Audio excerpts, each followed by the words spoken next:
Yang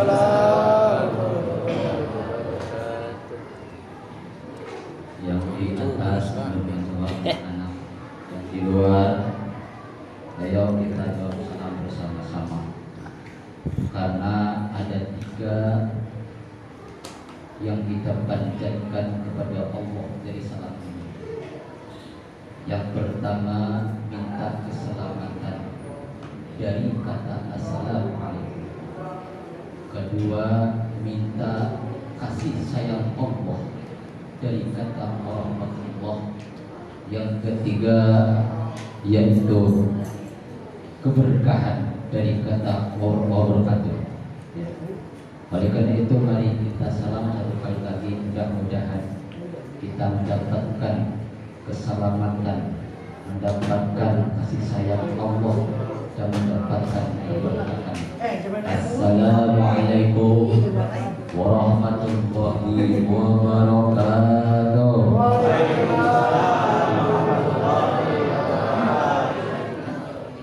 Bismillahirrahmanirrahim.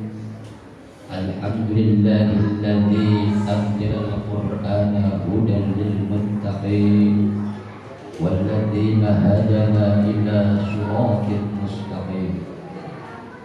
Wassalatu wassalamu ala asyrafil anbiya'i wal mursalin sayyidina wa maulana Muhammadin wa ala alihi wa ashabihi ajma'in, amma ba'du.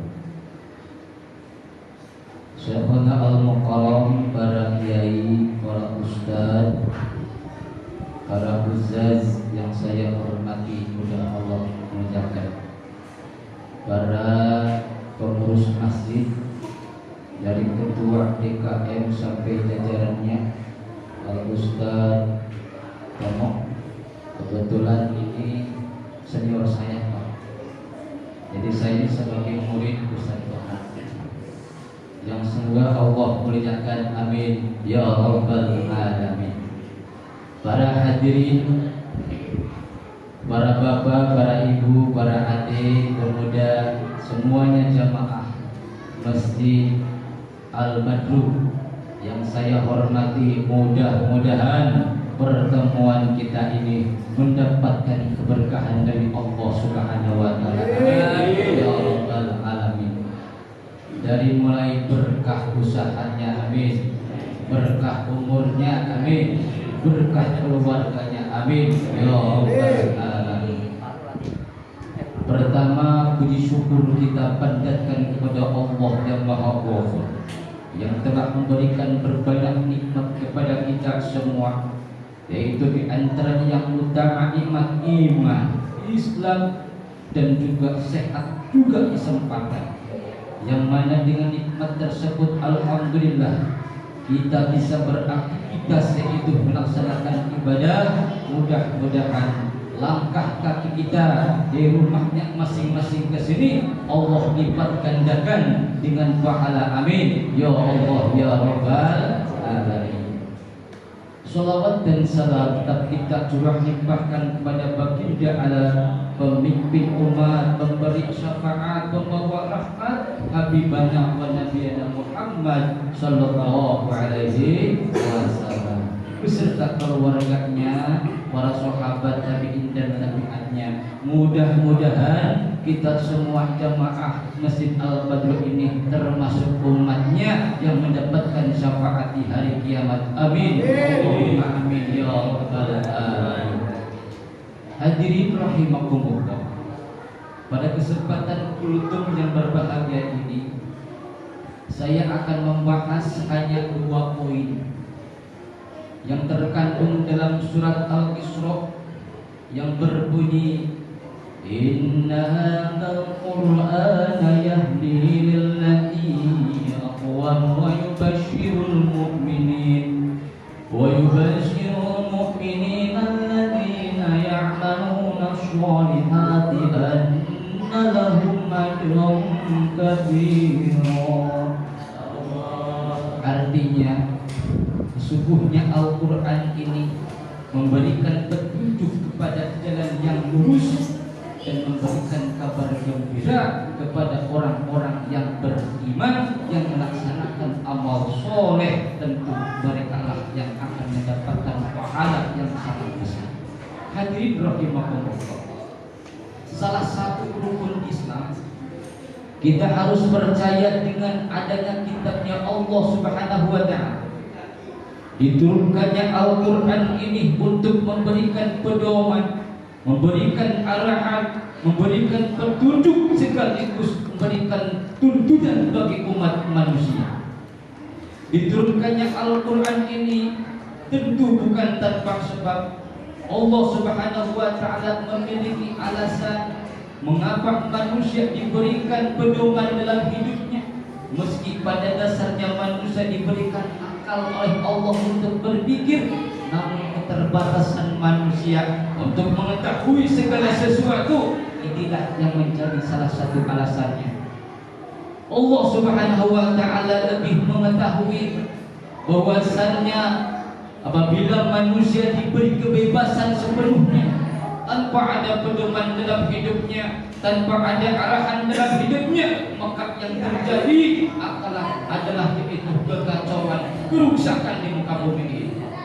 Oleh karena itu Allah turunkan Al-Quran ini untuk menjadikan arahan, menjadikan petunjuk agar hidup kita di dunia ini yaitu berjalan di jalan yang lurus, yaitu mardhillah.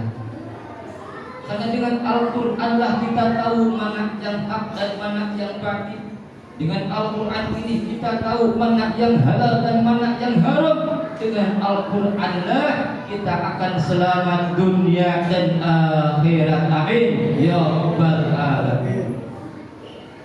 Lantas apa sikap kita seorang muslim terhadap Al-Quran? Maka Nabi menggambarkan, jadikanlah Al-Quran ini sebagai imam, kita sebagai makmumnya. Kita lihat kalau imam takbir, makmum ngikut takbir. Kalau imamnya ruku, makmum ngikut ruku. Kata Nabi harus seperti itu kita kepada Al-Quran. Sebagaimana Nabi mengatakan dalam hadisnya, man ja'al Qur'ana amamahu qadahu ilal jannah wa man ja'al Qur'ana khalfahu saqahu ilanna.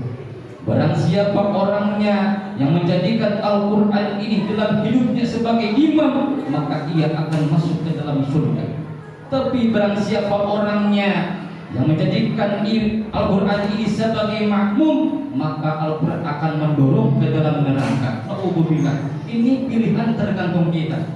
Kalau kita menjadikan Al-Quran sebagai imam dalam hidup kita, ditempatkannya Al-Quran di depan, artinya kita ikuti aturan Al-Quran, kita ikuti petunjuk Al-Quran. Kalau kata Al-Quran sholat harus, kita harus sholat. Kalau kata Al-Quran berkata haram, kita harus berkata haram.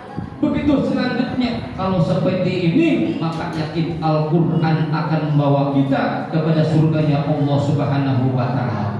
Namun sebaliknya Pak, kalau kita membangkang terhadap Al-Quran, kita tinggalkan petunjuk Al-Quran, kita tinggalkan ajarannya, maka yakin Al-Quran akan mendorong kita kepada neraka. Na'udzubillah summa na'udzubillah min dzalik. Inilah poin pertama, Al-Quran sebagai petunjuk.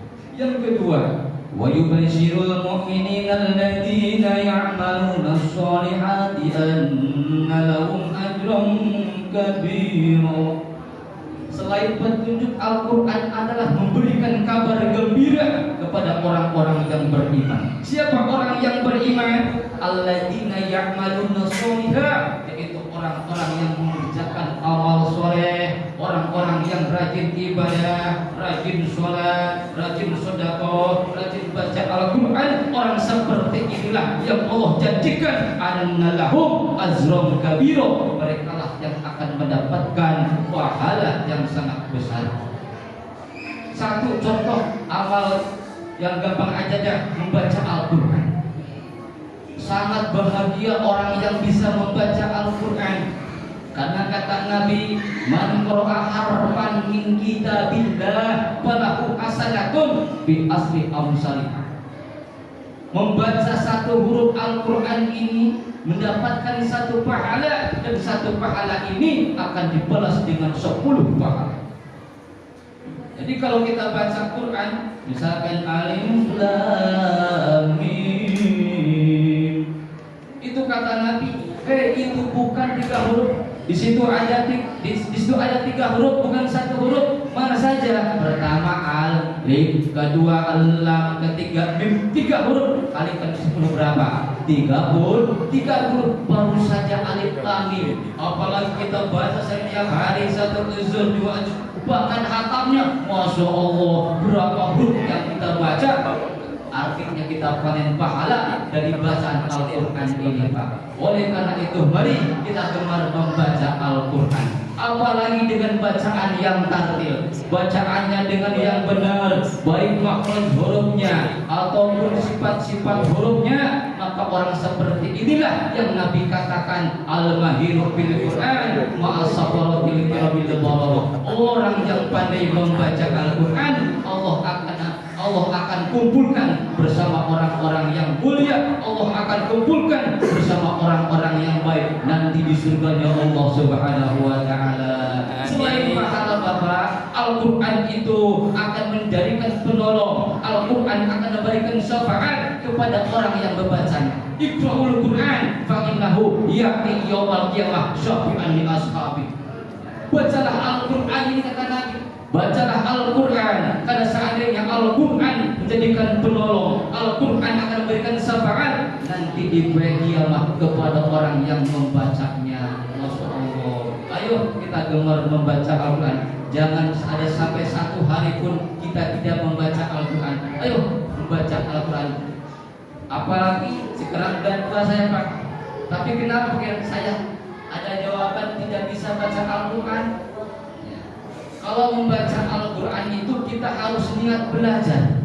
Kalau kita niat belajar, tentu kalau salahnya dihampura oleh Allah. Karena yang belajar tidak harus bisa. Kita belajar motor pasti ada jatuhnya, benar. Membaca Al-Quran kalau ada salahnya dihampura oleh Allah. Tapi intinya kita berusaha belajar, yakin akan mendapatkan pahala dari bacaan Al-Quran yang kita baca. Mudah-mudahan kita jamaah Al-Badr ini mudah-mudahan mendapatkan yaitu ahli Al-Quran yang Allah akan kumpulkan di surganya Allah Subhanahu wa taala. Amin ya Allah ya rabbal alamin. Inilah sedikit yang saya sampaikan, mudah-mudahan banyak manfaatnya.